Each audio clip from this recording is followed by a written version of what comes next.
पर आपत्तिजनक टिप्पणी का विरोध किया गया। हिंदू समाज का जोरदार प्रदर्शन देखने को मिला है। कलेक्ट्रेट पहुंचे हैं लोग। बड़ी संख्या में कानून व्यवस्था बनाए रखने के लिए आरएसी की तैनाती वहां पर की गई है। आपको बता दें कि कुछ देर पहले मुस्लिम समाज ने धर्मगुरु पर टिप्पणी का विरोध किया था। अब दूसरा पक्ष भी यहां पर सामने आता हुआ नजर आ रहा है और उनकी तरफ से जोरदार प्रदर्शन किया गया। कलेक्ट्रेट पर पहुंचकर जबरदस्त हंगामा किया गया। तस्वीरें आपके सामने इस वक्त हैं।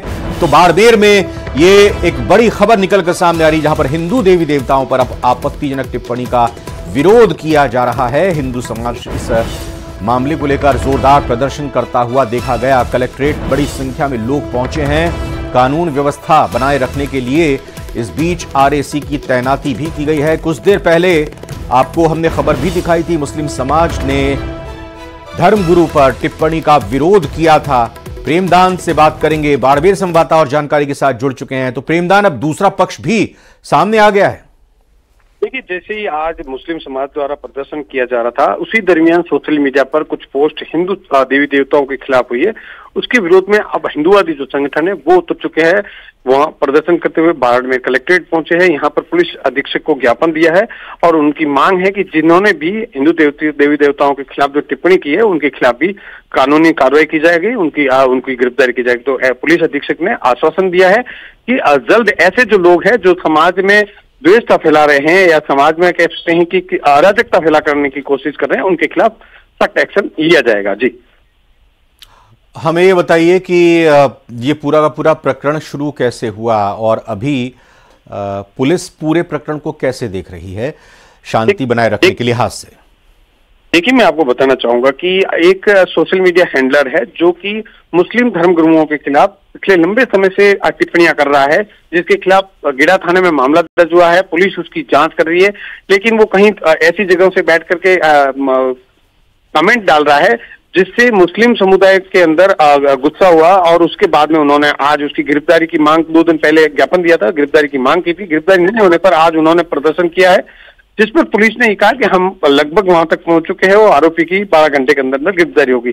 तो उनका जो विरोध था, उसी दरमियान जब आज सोशल मीडिया पे कुछ पोस्टर चल रही थी, उस दरमियान कुछ मुस्लिम जो युवा थे उन्होंने हिंदू देवी देवताओं के खिलाफ टिप्पणी की। उसके विरोध में अब हिंदूवादी संगठन जो है वो उतर चुके हैं। धन्यवाद प्रेमदान, जानकारी के लिए शुक्रिया। सलमान खान के घर फायरिंग मामले में मुंबई पुलिस ने लॉरेंस बिश्नोई गैंग के एक और शार्प शूटर को गिरफ्तार किया है। मुंबई पुलिस ने सुक्खा को हरियाणा के पानीपत से गिरफ्तार किया है। शूटर सुक्खा सलमान खान के घर फायरिंग मामले में फरार चल रहा था।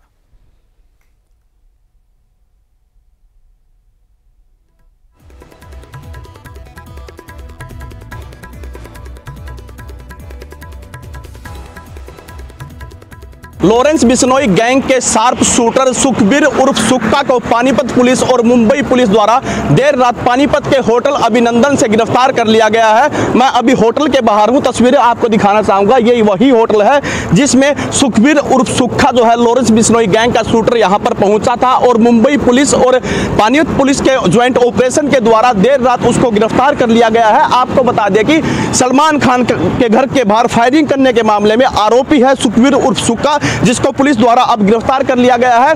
अब पुलिस जो है आज सुखबीर उर्फ सुक्खा को जो है पानीपत की कोर्ट में पेश करेगी और कोर्ट में पेश करने के बाद उसे रिमांड पर लिया जाएगा और रिमांड पर लेने के बाद जो है मुंबई पुलिस उसे अपने साथ लेकर मुंबई लेकर जाएगी और उससे तमाम खुलासे जो है पुलिस द्वारा किए जाएंगे। आपको फिर बता दें कि सलमान खान के घर के बाहर जो फायरिंग हुई थी उसी मामले में आरोपी है पानीपत के रेर कला गांव का रहने वाला सुखबीर उर्फ सुक्खा, जिसको पुलिस द्वारा अब गिरफ्तार कर लिया गया है। महाराष्ट्र सरकार के पूर्व मंत्री और एनसीपी नेता बाबा सिद्दीकी हत्याकांड की जांच तेजी से आगे बढ़ रही है। क्राइम ब्रांच सूत्रों से मिली जानकारी के मुताबिक इस हत्याकांड में बिश्नोई गैंग के 2 मॉड्यूल काम कर रहे थे। बाबा सिद्दीकी की हत्या को अंजाम देने के लिए आरोपियों ने पुणे से 32,000 में एक सेकंड हैंड बाइक खरीदी थी और करीब 25 दिनों तक मुंबई में रहकर बाबा सिद्दीकी की मूवमेंट की रेकी की, जिसके बाद एक्सीडेंट हो जाने के बाद आरोपियों ने ऑटो से आकर हत्याकांड को अंजाम दिया था। वहीं मुंबई पुलिस ने कुर्ला से बाइक को बरामद कर लिया है। आपको बता दें कि 12 अक्टूबर को निर्मल नगर में जीशान सिद्दीकी के ऑफिस के बाहर बाबा सिद्दीकी की गोली मारकर हत्या कर दी गई थी। तो बाबा सिद्दीकी मर्डर केस में मुंबई पुलिस ने बड़ा खुलासा किया है। पुलिस के मुताबिक बाबा सिद्दीकी के मर्डर में 3 पिस्तौल का इस्तेमाल किया गया था। 2 विदेशी और 1 देसी पिस्तौल का शूटर्स ने इस्तेमाल किया था। मुंबई पुलिस ने हत्याकांड में इस्तेमाल तीनों पिस्तौल को बरामद कर लिया है।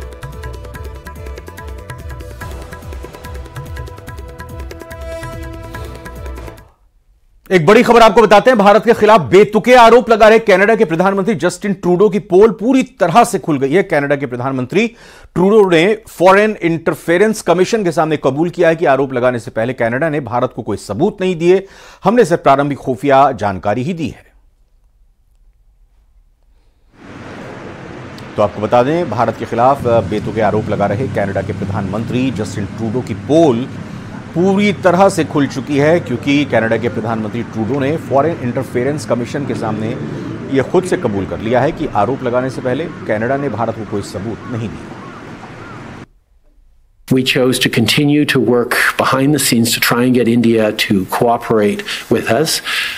Their asks of us was, well, how much do you know?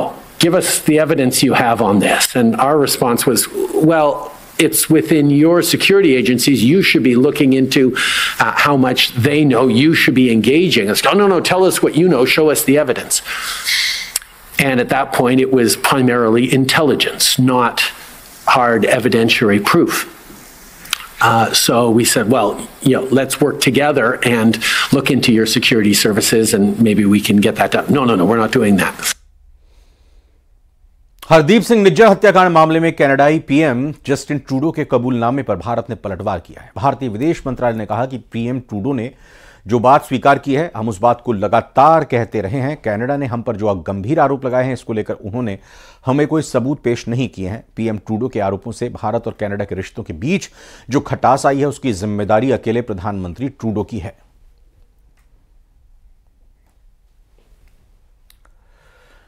Bihar में जहरीली शराब पीने से मौत का आंकड़ा लगातार बढ़ता जा रहा है।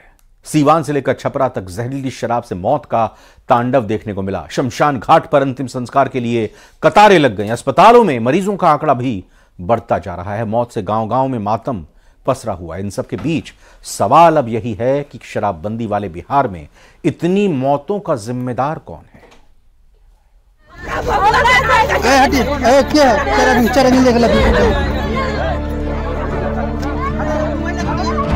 बिहार में शराबबंदी है, लेकिन पिछले 24 घंटे में जहरीली शराब पीने से 2 दर्जन से ज्यादा लोगों की मौत हो चुकी है।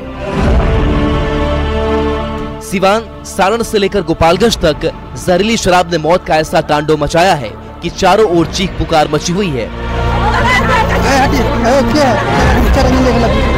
जहरीली शराब से किसी के जवान बेटे की मौत हो गई तो किसी के सिर पर पिता का साया उठ गया। जहरीली शराब पीने से बीमार हुए लोगों का अस्पताल में इलाज चल रहा है।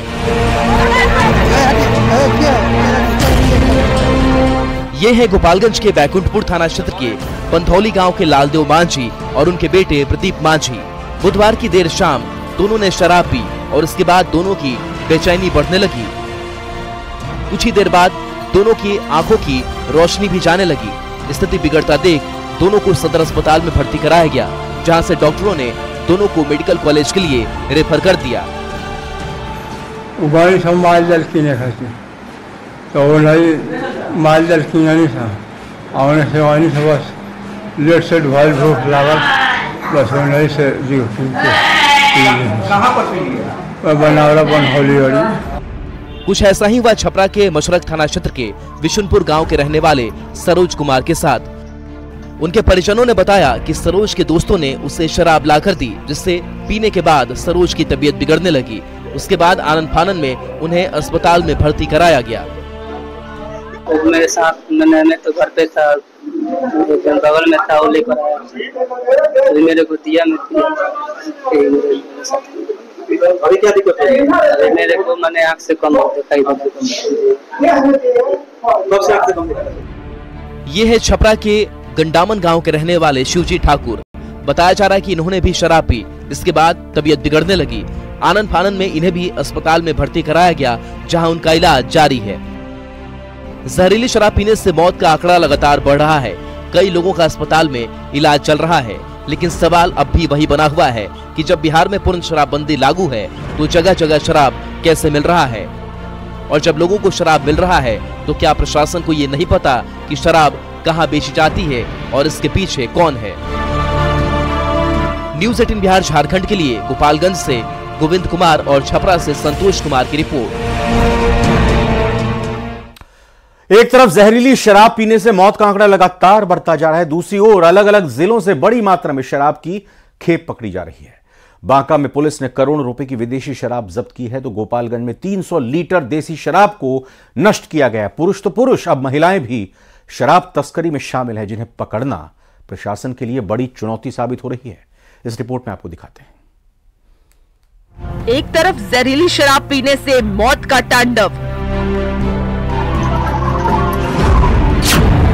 दूसरी तरफ बेखौफ शराब तस्कर। कहीं देसी शराब बरपा रहा कहर,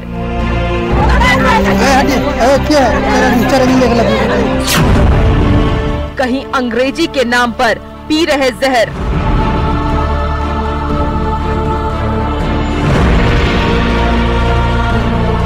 सिवान, छपरा, गोपालगंज, यहाँ जहरीली शराब पीने से दर्जनों लोगों की मौत हो चुकी है। कुछ लोग अभी भी अस्पताल में जिंदगी की जंग लड़ रहे हैं। गांव में मातम पसरा है, अपनों को खो चुके लोग बिलख बिलख कर रो रहे हैं। इन सबसे बेपरवाह शराब तस्कर चंद पैसों के लिए लोगों की जिंदगी जोखिम में डालने से पीछे नहीं हट रहे हैं। कहीं ट्रक भरकर विदेशी शराब की तस्करी की जा रही है, तो कहीं देसी शराब के नाम पर लोगों को जहर पिलाया जा रहा है। शराब माफिया बिहार में अपनी पैठ इतनी गहरी बना चुके हैं कि इस बात का अंदाजा इस तस्वीर से लगा सकते हैं। बांका जिला के उत्पाद विभाग की टीम ने झारखंड के दुमका जिले से लगे भलजोर चेक पोस्ट पर एक कंटेनर को पकड़ा। जब कंटेनर को चेक किया गया तो उत्पाद विभाग की टीम की भी आंखें फटी की फटी रह गईं। कंटेनर में 1000 से ज्यादा शराब का कार्टून था। कंटेनर में 19,000 से ज्यादा शराब की बोतलें थी। 1 करोड़ से ज्यादा शराब की कीमत।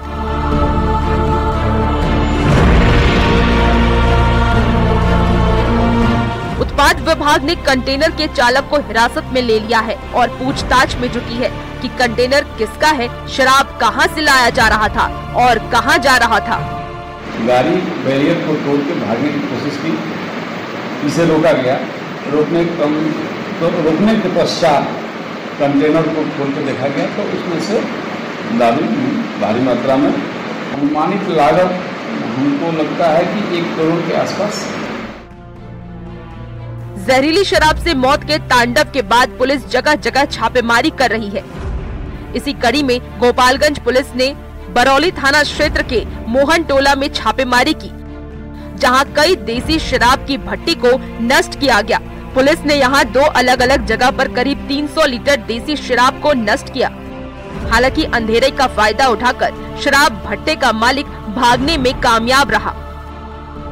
इन तमाम कार्रवाइयों के बीच सवाल ये है कि शराबबंदी वाले बिहार में तस्करों को इतनी हिम्मत कैसे मिलती है कि वो ट्रक भरकर बिहार में शराब लाते हैं, या फिर धड़ल्ले से बिहार की भट्टियां चलाई जा रही हैं। सवाल सिर्फ प्रशासन की लापरवाही का नहीं है, सवालों के घेरे में वो भी है जो चंद पैसों के लिए शराब का धंधा करते हैं और लोगों की जान को खतरे में डाल देते हैं। न्यूज़ 18 बिहार झारखंड के लिए बांका से विकास कुमार सिंह और गोपालगंज से गोविंद कुमार की रिपोर्ट। एक बड़ी खबर आ रही है, रेल टिकट आरक्षण के नियमों में बदलाव किया गया। अब सिर्फ 60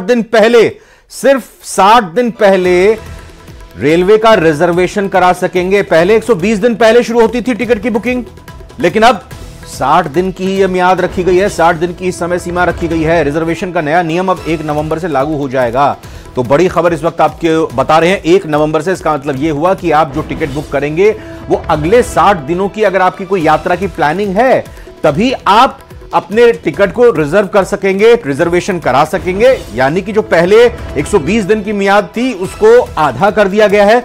अब टिकट की बुकिंग अगले 60 दिनों तक की ही की जा सकेगी। 60 दिन से आगे की टिकट बुक नहीं हुआ करेगी। यह बड़ा बदलाव, बड़ा फेरबदल नियमों में, रेलवे आरक्षण के नियमों में किया गया है। और इस फेरबदल के बाद अब एक बड़ी बात यह कही जा सकती है, क्या इसका फायदा मिलेगा लोगों को, कि अमूमन देखने में यही मिलता है कि लंबे लंबे समय पर जब वो देखते हैं तो टिकट बुक ही नजर आता है। तो क्या अब ऐसा करने से कुछ लोगों को, यात्रियों को फायदा होगा, या आगे आने वाले समय में पता चलेगा।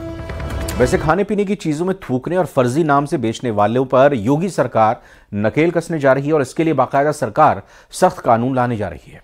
यूपी सरकार 2 नए अध्यादेश लाने की तैयारी में है, जिससे खाने की चीजों में थूकने या किसी भी तरह की मिलावट करने पर सख्त एक्शन होगा। पहचान छिपाने पर भी सख्त एक्शन की तैयारी है।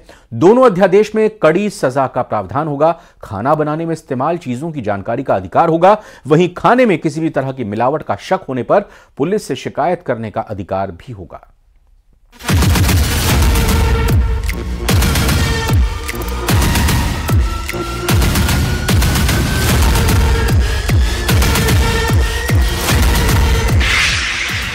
यूपी में योगी आदित्यनाथ सरकार 2 नए अध्यादेश लाने की तैयारी में है। इसमें खाने पीने की चीजों में थूकने या फिर उन्हें दूषित करने वालों के खिलाफ सख्त सजा का प्रावधान होगा। 2 नए अध्यादेश लाने की तैयारी में यूपी सरकार। सीएम योगी ने अधिकारियों के साथ की बैठक। खाने की चीजों में थूकने पर होगा सख्त एक्शन। पहचान छिपाने पर भी सख्त एक्शन की तैयारी।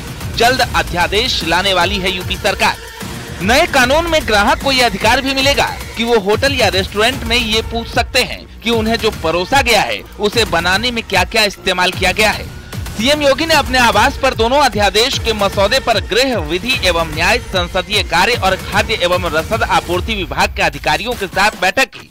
नए कानून के तहत खाने पीने के सामान में थूक, पेशाब या अन्य अवांछित तत्वों की मिलावट रोकने के लिए सख्त सजा का प्रावधान होगा।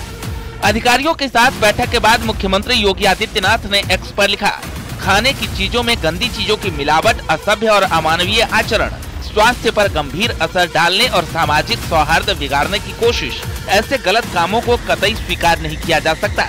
खाने में सामान की पवित्रता बनाए रखने के लिए कठोर कानून लाए जाएंगे।